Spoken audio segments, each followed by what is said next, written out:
Seorang muslim nekat memotong hosti misa dengan pisau, hingga Tuhan Yesus menyatakan kuasanya.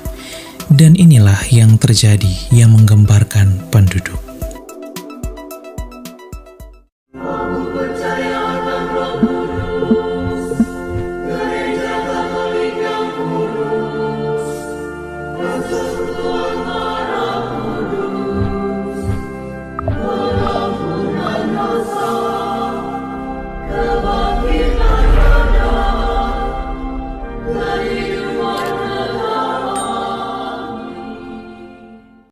Pak Saleh merupakan seorang muslim yang berasal dari Yogyakarta. Ayahnya dari Kulon Progo, sedangkan ibunya dari Blitar. Pak Saleh lalu kemudian menikah di Malang, Jawa Timur. Istrinya lalu menutup usia dan ia menjadi duda satu anak. Pak Saleh memutuskan pergi ke Bunyu, Kabupaten Bulungan, Kalimantan Utara, untuk mencari pekerjaan yang lebih baik dengan bekerja di salah satu rumah dari keluarga keturunan Belanda. Di Bunyu, Kalimantan Utara inilah, siapa sangka ia menemukan panggilannya menjadi seorang Katolik. Kala itu ada seorang gadis Katolik di Bunyu bernama Marta. Marta kerap melewati rumah dari Pak Saleh untuk pergi beribadah ke gereja. Pak Saleh lalu kemudian jatuh cinta padanya, hingga mereka pun berpacaran meski berbeda agama. Pak Saleh lalu mulai menyatakan keseriusannya. Ia mengajak Marta untuk menjadi mu'alaf. Namun sebagai orang Katolik yang taat, Marta tidak mau dan tetap mempertahankan iman Katoliknya. Sejak kecil Pak Saleh begitu intoleran. Ia begitu membenci agama Kristen termasuk Katolik. Ia bahkan kerap melempari gereja tempat pacarnya Marta beribadah dengan batu. Hingga berpuncak pada tanggal 25 Oktober 1955. Kala itu, Pak Saleh mengantar Marta pacarnya pergi misa minggu ke gereja, yaitu Gereja Katolik Stasi Santa Maria Ratu Rosario Bunyu, Paroki Juwata Tarakan. Pak Saleh berpesan kepada Marta untuk membawa pulang hosti misa untuk diberikan kepadanya. Ini tentu merupakan niat jahat dari Saleh yang melukai iman Katolik. Karena diancam oleh Saleh hubungan mereka akan berakhir jika Marta tak membawa pulang hosti ke rumah, maka Marta pun terpaksa melakukannya. Ketika menerima hosti, Marta tak langsung memakannya. Marta lalu mengeluarkan hosti itu dari mulutnya dan membawanya pulang ke rumah. Pak Saleh yang sudah menunggu di rumah temannya, Bapak Suro Tempe, tak sabar untuk melancarkan aksinya, membuktikan kepada orang-orang bahwa iman Katolik dari Marta hanyalah sia-sia belaka. Ketika Saleh menerima hosti tersebut, ia langsung memotong hosti tersebut di depan Marta dan umat. Namun apa yang terjadi? Hosti yang telah dikonsekrasikan dalam misa tersebut tiba-tiba mengeluarkan darah. Bahkan terpancar ke pakaian beberapa orang termasuk Saleh. Saleh terkejut akan peristiwa ini, lalu terduduk diam dan malu atas apa yang ia lakukan. Peristiwa hosti berdarah tahun 1955 ini lalu menggemparkan tak hanya umat Katolik di Stasi Bunyu, tetapi juga penduduk setempat yang mayoritas beragama Islam.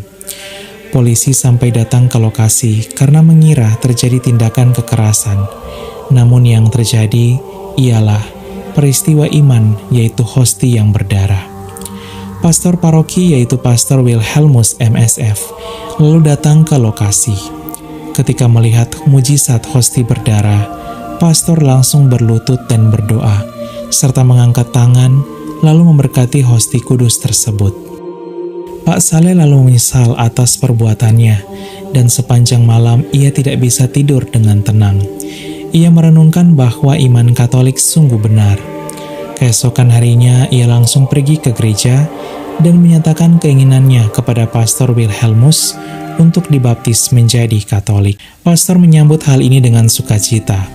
Saleh juga mengatakan kepada pacarnya, yaitu Marta, bahwa ia akan mengikuti Marta menjadi Katolik Tentu bukan karena akan menikah, melainkan karena peristiwa iman yang mengubah hatinya. Karena mendapat ancaman akan meninggalkan iman Islamnya dari keluarga dan rekan-rekannya yang Muslim di Bunyu maupun Tarakan, Pak Saleh memutuskan pindah ke Kabupaten Berau. Di sana ia lalu akhirnya menerima sakramen baptis. Ia akhirnya mengikuti baptisan dewasa dan mendapat nama baptis menjadi Antonius Yohanes Saleh pada tahun 1966. Ia lalu juga menerima sakramen pernikahan dengan Marta di paroki Santo Eugenius de Mazeno, Tanjung Redep, Berau. Peristiwa hosti berdarah di Bunyu tak hanya membuat Pak Saleh terpanggil menjadi Katolik, tetapi juga cukup banyak penduduk yang juga terpanggil, terlebih yang berasal dari Muslim lalu menjadi Katolik. Pak Saleh lalu bertumbuh menjadi orang Katolik yang religius dan taat. Ia kini telah seiman dan seamin dengan Marta istrinya. Ia bahkan juga dikaruniai karunia penyembuhan. Ia menggunakan air suci yang telah diberkati oleh pastor maupun air suci yang berasal dari Lourdes dan Sendang Sono untuk membantu menyembuhkan umat atau mereka yang sakit. Di dahi Pak Saleh bahkan masih ada tanda 1 titik darah di balik peristiwa mujizat hosti yang mengeluarkan darah di Bunyu. Pada tahun 2000, istrinya Marta menutup usia berbahagia bersama para kudus di surga. Pak Saleh lalu diundang untuk memberikan kesaksian imannya kepada anak-anak penerima komuni pertama oleh Pastor Dino OMI. Pak Saleh terus melayani dan juga membagikan kesaksian imannya, hingga ia menutup usia berbahagia bersama para kudus di surga. Pada tanggal 22 Juni 2003 di Hari Raya Tubuh dan Darah Kristus, buku tentang kesaksian dari Pak Antonius Saleh ini diterbitkan oleh Pastor Pius Retop MSC. Melalui kesaksian iman dari Pak Anton Saleh selama hidup ini, banyak yang terpanggil menjadi Katolik. Tak hanya itu, banyak umat yang juga diteguhkan untuk semakin mencintai Ekaristi yang adalah sumber dan puncak kehidupan beriman umat Katolik sedunia. Ya, dalam gereja Katolik, hosti yang telah dikonsekrasikan tak hanya simbol saja, tetapi sungguh-sungguh berubah menjadi tubuh dan darah Kristus. Mujizat Ekaristi bahkan sudah banyak terjadi di seluruh penjuru dunia. Tak sedikit di antaranya telah diakui oleh gereja Katolik sebagai sungguh terjadi dan mujizat. Seperti mujizat hosti berdarah di Lanciano, Italia abad ke-8 dan mujizat hosti berdarah di Legnica, Polandia tahun 2013. Di Indonesia sendiri pernah juga terjadi seperti mujizat hosti berdarah yang heboh kala itu di paroki Santo Franciscus Saverius Kidul Loji, Yogyakarta 2012. Sahabat Katolik keren luar biasa ya, semoga peristiwa hosti berdarah di Bunyu Bulungan, Kuskupan Tanjung Selor ini menjadi inspirasi iman dan menguatkan iman Katolik kita. Terpujilah Kristus dalam sakramen Maha Kudus. Salve! Salve! Mari berziarah bersama kami pada tahun 2026. Kita akan mengajak sahabat Katoliko keren berziarah ke 3 negara sekaligus di Eropa, yaitu Inggris, Skotlandia, dan Irlandia. Dalam peziarahan ini kita akan mengajak kalian mengunjungi salah satu situs peziarahan Bunda Maria yang paling terkenal di dunia, yaitu di Knox, Irlandia, tempat penampakan Bunda Maria bersama Santo Yosef dan Santo Yohanes Penginjil pada tahun 1879. Selain itu, kita akan mengajak kalian berziarah ke situs-situs kekatolikan lainnya yang keren di Inggris dan Skotlandia, sekaligus berwisata bersama. Yuk segera daftar karena kuota terbatas hanya untuk 30 orang saja. Untuk informasi selengkapnya dan pendaftaran WA 082395354851.